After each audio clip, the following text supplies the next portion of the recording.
Hi everyone, welcome to the Recruitment Reality Podcast. Really excited to have a chat with Michelle. I was lucky enough to meet Michelle on a careers workshop with a charity called Worktree, and that we both have volunteered with, and Michelle actually works very, very closely with. So hopefully we'll get to talk about that a bit later. But really excited to have this chat with yourself, Michelle, rather than me doing you an injustice of introing you. It'd be great to get a bit of your background, I guess, for the audience, really.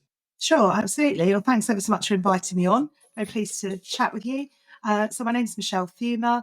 I am a recruitment consultant and I have been in recruitment for 25 years, which hopefully says that I quite enjoy my job and I like it and I'm good at it.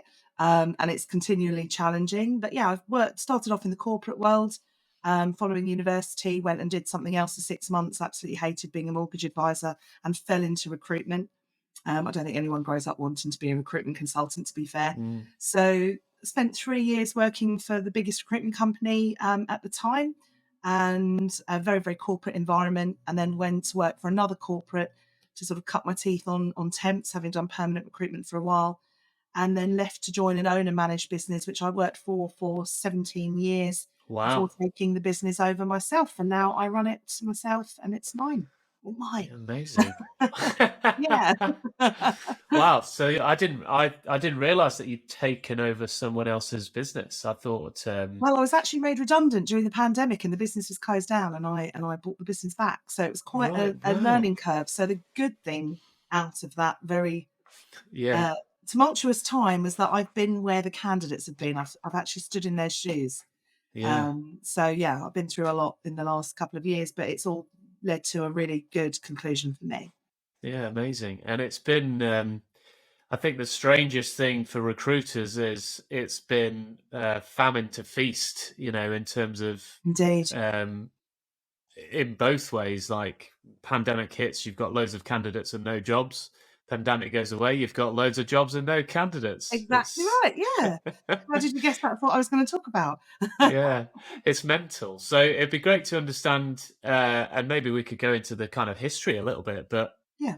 it'd be great to understand what kind of challenges you're facing right now to frame the rest of the conversation. I think the key challenges at the moment are that we're lucky in our sector and that there's a lot of recruitment happening.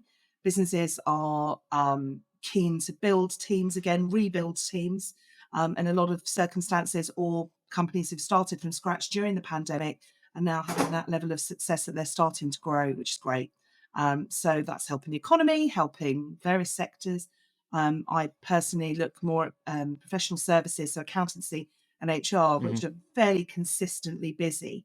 The key challenges, I think, for all recruiters in any sector presently is candidate attraction and candidate availability, because I think people are a little bit more anxious about moving jobs at this stage, having been through such an uncertain time in their lives. There's that anxiety attached to a change and moving jobs.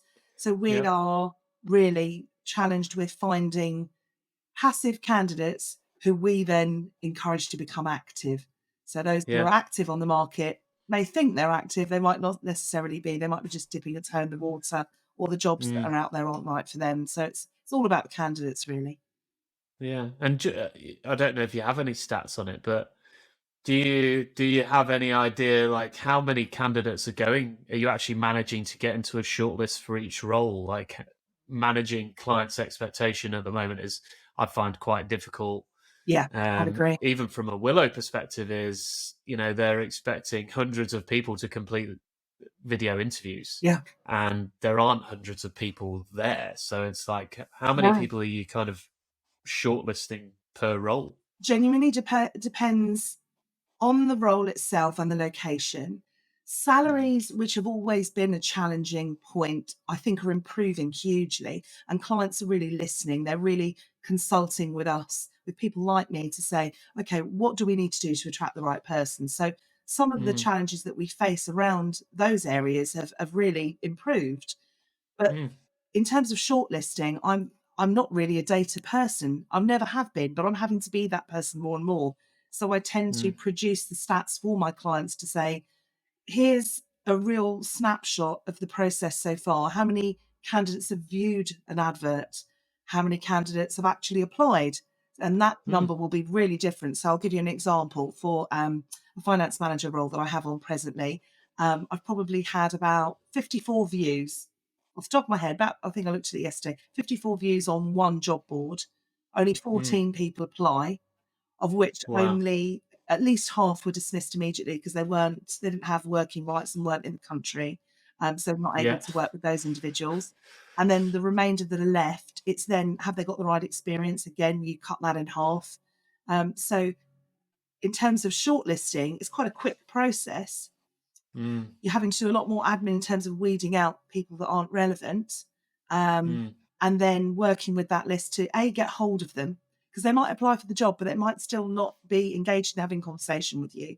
So there's a lot of people who will apply, send a really good covering letter, then you never hear from them again. And that's Ghosted by candidates. I absolutely despise it. I don't understand why you'd put all that effort in. It's a weird one. I think we're educating ourselves, especially people like me who've been in recruitment a long time. We have to now communicate with candidates in a very different way. Not everybody responds to email. Very few people respond to voicemails, unless they're older like me. And then it's really about WhatsApp messaging, text messages, helping people to have that initial conversation in that manner, and then getting them to slowly come to the phone and have a conversation in person with you.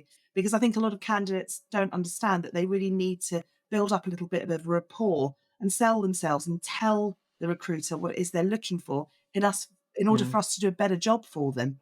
They think by sending a CV, they've applied for a job and a job will land in their lap, and it doesn't work like that. We need to make sure we're matching people to the right opportunities. So that engagement is what affects the shortlist. So I could have a long list of 30, but my eventual shortlist could be 2. It varies hugely from job to job. But clients, I think, understand that. And if you give them the information, they feel much more secure that they can progress with a shorter shortlist than they've ever had. You know, they're not going to get 10 people down to 5, down to 3 at second stage. It just doesn't work like that. And my big piece of advice to clients is always, it only takes one candidate to do the job. You know, we'll probably talk a bit later about what clients look for, but it's when clients say, well, I haven't got anyone to compare to. And I think, well, you've got a whole team, and everyone you've ever met over the years. Everyone you've had before. Anyone you've ever met, that's your comparison. And clients go, oh, I hadn't thought about it like that. But it is, you know, you can't hang around waiting for another comparison that's just as good as the person that you've got in front of you. Exactly, yeah. I don't know what you think about this, but as a hiring manager now, it's 50-50 chance anyway. You know, you really don't know what a candidate. You've got the opportunity to make sure that they are a sane, you know, decent candidate, but you never have the opportunity. That's what probation periods are for. Exactly, you know? Right. Exactly. You never have the opportunity to figure out if they can really understand the dynamic of your business until and all they're that stuff until they're in. And candidates evolve in a working day. You know, they start on their first day, their first week, their first month, and they learn to adapt to the environment that you've created, and you will also learn to adapt to them. So to base everything on an interview to say, well, I expect this person to 100% work out, it's unrealistic. There's various things you can do to ensure that the process is a little bit more bulletproof. And really, a lot of it's about the interview itself, and are candidates being asked the right questions for interviewers to get the best out of them? And in turn, are candidates asking the right questions in the interview, as opposed to saying, what's the career progression like? Are we asking, what's the culture like here? Why did your last person leave? Yeah. Why have you stayed? Not my least favourite question. What are the working hours? 7 in the morning till 9 at night. What of it? Yeah. What do you think I'm going to say? Like, it's ridiculous, especially because I've always recruited for sales jobs. Right. As soon as somebody says, what are the working hours? I'm like, the working hours are hit your target. Yeah. You know, and if you hit your target in an hour, that's all good. Go for it. I'm perfectly happy with that. If it takes you longer, then it takes you longer. That's up to you, you know. And if you miss your target and you're comfortable with doing 80% of your target, Yeah. that's also totally fine, for you. But it it is so important that candidates upskill themselves to actually ask the right questions. Mm. And I think it's really difficult, especially in like accountancy. How many accountants train themselves in asking great Well, they questions? don't, do they? And I say to every candidate who goes to an interview through me, just remember that the interviewer might not be a good interviewer. So you need Mm, to prepare to say, what are my best points? What really resonates in this job for me? And I've got the skills to match to. And then think to yourself through that interview, have they asked me? Have they actually asked the question that lets me mm, that lets me to give the answer to show how well suited I am to this job? And if they haven't, you've yeah, got to sell yourself. And sometimes accountants yeah, aren't great at selling themselves. Salespeople are too good at selling themselves, and they'll tell you they've got all the bells and whistles before you've even asked. yeah, Um, yeah. I mean, they're actually terrible at selling themselves. They're very good at selling themselves plus one. well, I can't This say is much this about is that. I'm this a is me plus salesperson. one. You've got to remember I'm a Yeah, salesperson. well, me too. Me too. I'm very adept at this great skill of interview BS.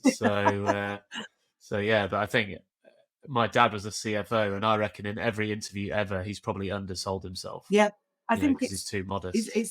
it's sort of indicative of the type of people they are, and and not everybody's like that, but they've got a bad reputation almost, accountants, and people don't expect them to be a little bit out there or a little bit crazy in the Mm, way that they describe themselves. But I think if they're dealing with a recruiter, it's the recruiter's job, in my mind, to really get the best out of them and to point out to candidates, well, having interviewed you myself, this is what I feel your strengths are. How do you feel about mm, yourself when I tell you that? Most people are either embarrassed or they haven't thought about some of the feedback that's given to them. But it's good feedback for them to then utilize in an interview to say, oh, actually, somebody described me in this way and I hadn't thought of myself like this. But the more I thought about it, the more I thought, yeah, that is a skill or that is a strength. So yeah, it's kind of mm. building yourself up when going for interviews, and candidates aren't great at that. So I see that as part of my job. Yeah, I totally Mm. agree. And it's interesting. There's three things that you said sort of at the beginning that I'd like to explore a bit Sure. further. One is that you're getting more data focused. Yeah, The other is the whole debate around the CV, and then the third and final one is how you communicate with candidates. So, I guess from a data perspective, what do you think is driving? Because it used to be, relationships was the most important thing in yeah, recruitment. It feels like now relationships come towards the latter end of data. Um, mm, like it's the data science that gets the candidates in, it's the programmatic whatever, and then relationships are when you finally go, okay, these are the people that I want to speak to and get the best out yeah. of. That's my experience. What's led you to go, okay, I need to take data more seriously, number one, and then how are you building that into your your experience as a I recruiter? think uh, coming out of the pandemic, I realised that clients um, need educating on how the marketplace stands at present, because what they perceive and what it says in the press is not necessarily what we're experiencing on the ground. Mm, They need live market information. They need to understand things like salary. Salary surveys is data we've always provided.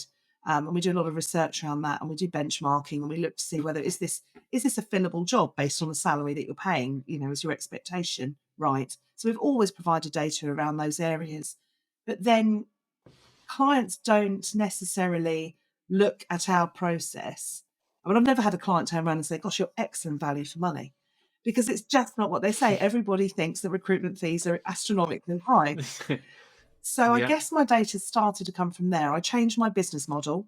I switched from a contingency fee on placement only to a retained model. And I've had to convince clients as to why that's a good idea in this market when they're unsure. So your stats back that up.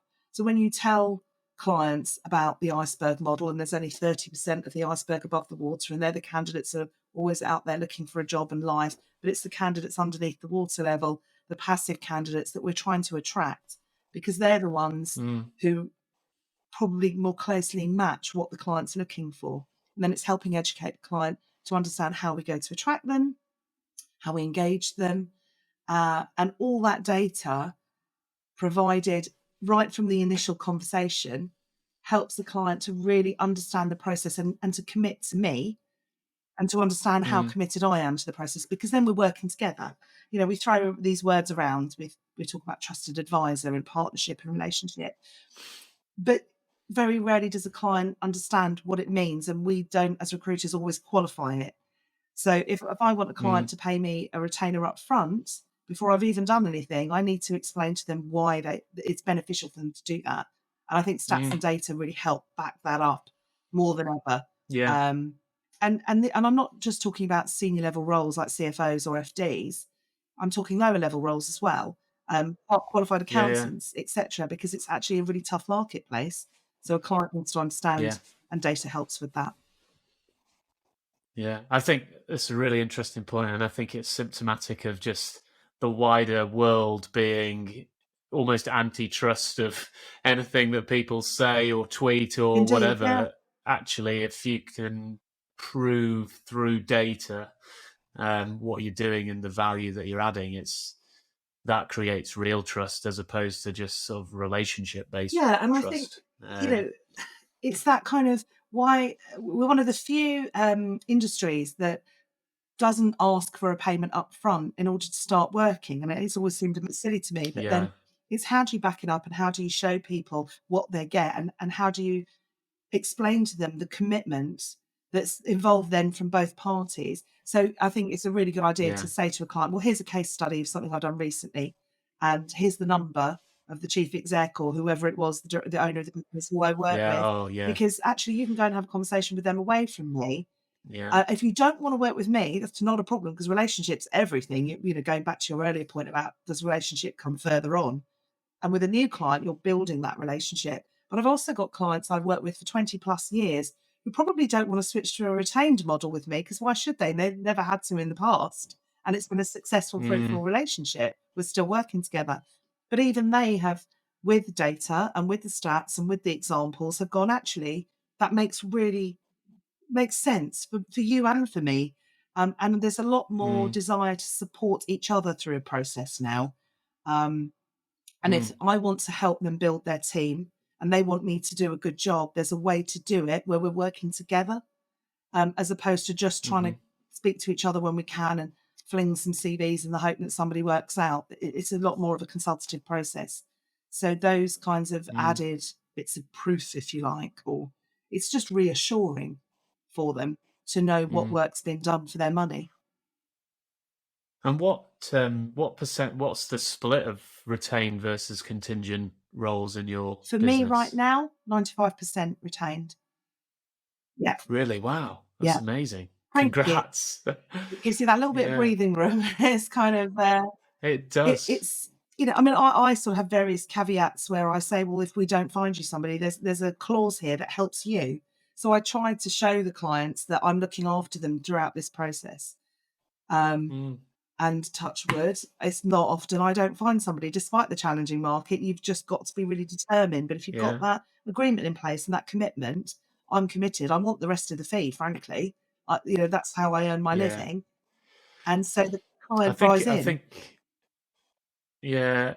So you do split retainers, like part up front, part on placement. Exactly. And I think that's really the only way to drive a decent behaviour, because if you ask for all the money up front, where's the incentive? But I also do think you're knowing who you are as well, and having spoken to you quite a few times, it's also about your reputation, and because it's your business, who you are. I always, you know, when I think back to the people in my business, in businesses that I've worked in the past, the best people are the ones that kind of care about their reputation and how it's been affected, as opposed to just the money that they're going to earn from something. Because, and you know, speaking from experience, like I would sell retainers when I was a junior salesperson, and I just loved the glory of it. But then I was really crap, to be honest, at keeping the client happy.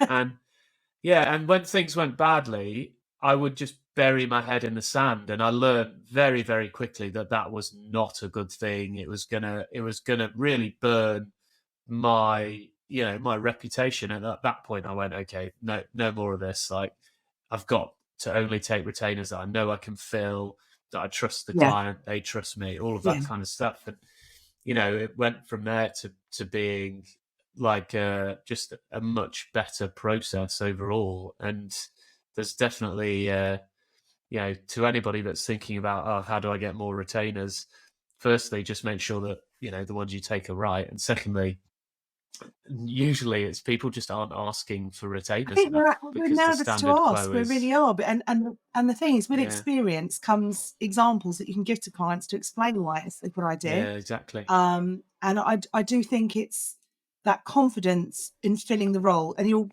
what you just said was so true. If it's not a job that you should take a retainer on, you shouldn't. If you say to a client, Hmm. this is not a fillable job, you shouldn't be working the job anyway. You should be very clear with them, and you should give them Yeah, advice on how to do it. Um, but if it's a job that you're going to get paid for and you know you're never going to fill it, then you're not doing a good job anyway for the client, for the candidates, no. whatever. But I do think that I think clients see the value of it. I think candidates also benefit from that because they're not being called by multiple recruiters. And there's a difference between Yeah. a retained assignment and an exclusive assignment. Um, for me to take the time to interview extensively those candidates and to really understand their motivations, the client does not see any of those applicants until I have pre-qualified them for the job, and that takes time and effort. Hmm. And the candidates also understand the investment that the client's making in the process and that the client's serious about recruitment. So I do tell the candidates I've been retained to do this, and I explain to them what the process is so they have an understanding and they feel the commitment from the client end. And they know that they're not going to apply for a job, go through a process, and end up with no feedback, no real commitment from their part. Because interviewing's tough, it's time consuming, it's quite stressful, Hmm. causes high anxiety. You've got to do a lot to prepare. And so I think the candidates need to understand that they are part of a very serious process with intent from all parties. Hmm. Yeah, well, and let me give you an example, and this ties in nicely to your, how you communicate Mm. with candidates. I'm really interested to get your feedback on this. So my wife just went through finding a new job, and she got a job with like amazing company that she kind of has always looked up to, which is awesome. The sort of half disappointing thing about it is she got the job through a bad recruitment Oh, right. experience, right? And this guy, um, he would just WhatsApp her non-stop, and he never called, never asked, just very strange. From my experience, I thought it was Mm. very strange, but I think, maybe he's treating different people all the same.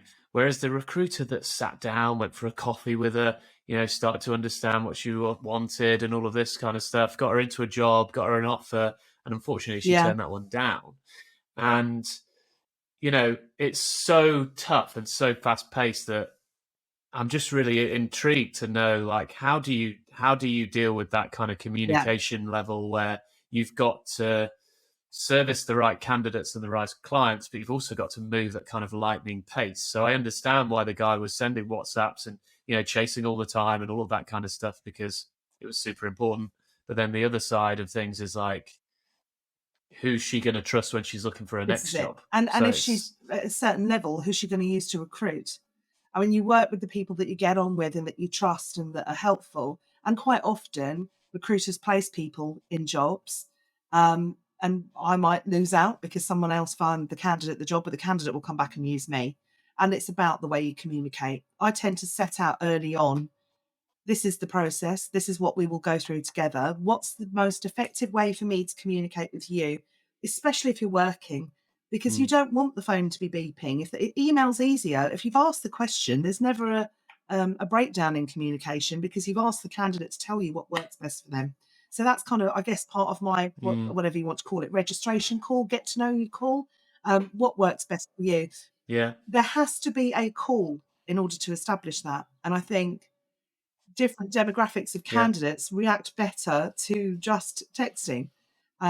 Some like to do it all on email, and if they don't have a telephone number on their CV, that tells you everything you need to know, doesn't it? But then I ask for it. Whatever you Whatever you do, don't don't call call me. I just can't. A lot of people can't cope with the conversation. They Can't hide behind cope. their phone, but they're hiding behind the Yeah, screen. They're not, absolutely. on the call. Yeah. You've got my Yeah, CV. Get and me I've a got job. friends I'm like that. done. I ring them, and they're absolutely Yeah. outraged that I rang them. But I like a conversation. I don't want to do it all through WhatsApp. Yeah. So with people you don't know, I think it's far better to just set out what works for you, and then I will make a note on the candidate file as to how they like to be communicated with, and I will refer to that. If it's urgent, I will put on the message, Mm. apologies to bother you, this is an urgent query that I need to get back to the client with. And you've got to, I think Yeah. you've got to establish with the candidate, if it's too much or you're being pushy, then that's really about your approach. But if you're establishing with the candidate, any time I contact you, it will be relevant to the process, and it will help you if you come back to Yeah. me. It's got to be Meaningful. meaningful, and they've got to see the value in it, as you said. What's the value in it for me? If you're just Mm. going back and forth for no reason, then I wouldn't be dealing with that person anyway. Yeah. Interesting. I think I've actually, however, got my stories mixed up, and she did actually end up getting the job with the guy that was doing the Yay! good process. And the other guy was You just should do hounding one her. of these podcasts But with her to recount her experience, because yeah, actually, she candidate did experience say, with a good and a bad recruiter is so valuable. yeah, amazing. Yeah, I totally agree. We're doing Mm. candidates. I did one with Holly Allen, who's, a sort of SDR superstar. Joel, Yes, who was one of on our work one of the treatment. Worktree things. Very interesting, talking about, because I don't know if you know, he's Yes, got I did. ASD. Yeah. So dealing with that through an interview process, it was really, really interesting to talk to him about. But yeah, so I guess it's kind of a nice segue really into. So we talked about sourcing Yeah. data, etc. You talked about the CV and stuff. In your market, to me, a CV is you've got the qualifications you need. How do you use a CV, if at all? And then, post CV, what kind of skills, behaviors are you Mm. assessing? What do people want to see from a client I side of still use a things? CV. When I used to do temps a long time ago, I used to just call a client and say, I've got a candidate in the meeting room, and he's fantastic, and you should see him. And they were the glory days when you could just spec somebody over the phone, no CV, and they'd start work. They'd go in for an interview or a meeting that day, and Yeah. it doesn't work like that anymore. And people still like the reassurance of a CV. It makes them feel good to have a look at the qualifications. This is the line manager I'm talking about. And to see that the candidate fits the bill of what they're looking for. Quite often CVs don't fit the bill, but you speak to the candidate and you discover they have got the experience. So I quite often get candidates to write me a suitability statement for why they feel that the job's right for them and what they can bring to the table. And that can help pad it out or be a good intro to the client for the client to understand why they're right for the role. In terms of the clients looking through the CVs, you quite often have to walk them through it to highlight certain areas, and that's my cover letter, really, our cover email as to why. But I do like to send the details and then say to the client, once you've had a read through of them, then let's have a conversation. Let me talk you through. Because to write a profile for each applicant, if you've got a shortlist over 2, they can sound very, very similar. Candidate's got great communication skills, You're repeating yourself all the time. Whereas if I can say to the client, because you're not going to type all this out, he's really into skiing and he holidays here and this is his drive, and that's an expensive holiday to have. So he's really motivated. He's a salesperson and he's very, very switched on to KPIs. But you need to understand the key personality drivers for those individuals. A lot of that comes purely out of conversation. Talked about this before. I'm extremely nosy. I ask a lot of questions.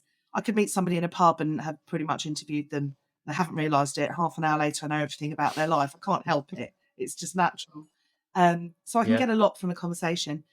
If a client has deeper motivations and wants to find out more about an individual and where they're coming from and whether they'll fit into the culture of the business, I'm not averse to recommending a psychometric test. I'm actually going through training myself at the moment to become a McQuaig accredited tester, because I think Right. that Awesome. we all put on a bit of a front, and a lot of that's dropped because of the pandemic. We've become much more stripped back and a lot more honest Yeah. about what we want, but some people still mask who they really are.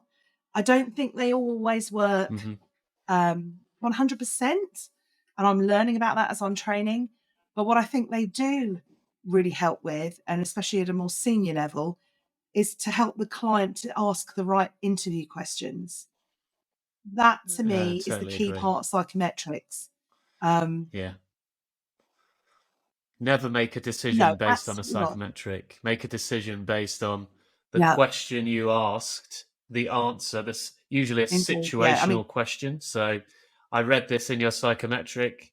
It tells me that you deal badly sure. in this situation. Can you tell me about a time when you have Exactly dealt with that right. I well, mean, if for example? I'm the example I give to clients is I've done a lot of psychometric tests on myself over the years because companies are always trying to sell those to me. And I went for the McQuaig one because of the results that it produced for me, because I read it and thought, well, that's me, warts and all. Wow. And it said I was Hmm. difficult to manage. It didn't say unmanageable, but it said difficult to manage.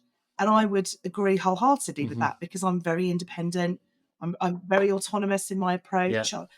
I I don't feel reassurance from going and checking things with people. I just kind of get on with it. Hmm. And in my head, I've got the confidence to be capable and do things. But if you just read she's difficult to manage and you went based on that and didn't question me about it, you wouldn't find out that actually I'm a good person to have as a number two, because I will tend to get on with things and only come to you if there's a problem. So there's two aspects of looking at it. Mm. And I think for clients, it's just another layer of reassurance, but also for candidates, it's good for them to read through the results. I don't think a lot of companies release the results to candidates, and I think it's invaluable because it really Yeah. helps them to I think it. illustrate their experience with relevant examples. Yeah, well, and also it's a bit unfair to ask somebody to invest their time in something that you're not willing to give to them, so that even if you say no, at least they've got something from the time that they've spent with you. Well, I You know know, to a me, good friend that's of mine who's a recruiter told me the other day that there's a business he works with and they do psychometrics, and they're quite a junior level of psychometric testing. And they will literally come back and say, this person failed. They're not going to proceed. That's it. No feedback, no information given, no results of the test. For me, I wouldn't work with a company on that basis because the candidate, as you just said, has put in yeah, the time, and then you're not giving them anything to work with. If you get bad yeah. interview feedback, you want to know, Well, and you also, want critique. yeah, well, exactly, yeah, yeah, yeah, absolutely. But I mean, you know, we had a rule again at a previous company, and it was like you have to be a certain level of dominance to get an interview. And I had this girl who was like one of my first hires as a manager. She ended up doing Yeah, 400K a year, absolutely smashing it. And she was below threshold. the Yeah. threshold of what makes people And it's actually successful. And quite you're a like, no, traditional, guys, old that's, fashioned view of what makes a good salesperson is that they have to be dominant and they have to be a red and they have mm, to have all this character and be very loud. And yeah. actually, they're probably some of the most annoying salespeople I've ever worked with. Yeah, I've been very Do you want to annoying name my any entire names? life. I'm So, sure corporate people will listen and laugh at me, but I think there's that whole thing about engagement and being charismatic. And there are clients who would work very well with me, but there are clients who would not work so well with me because I might be a bit much for them. And in the past, I had a colleague who mm, was a very different character to myself, and we used to refer each other clients to say, actually, I think you'd get on really well with them. And so there's that whole yeah, thing of yeah, the people that you're selling to aren't always the same audience. So you need to horses for courses, isn't it? That's what I'm trying to say. Yeah. yeah, absolutely. That's really interesting.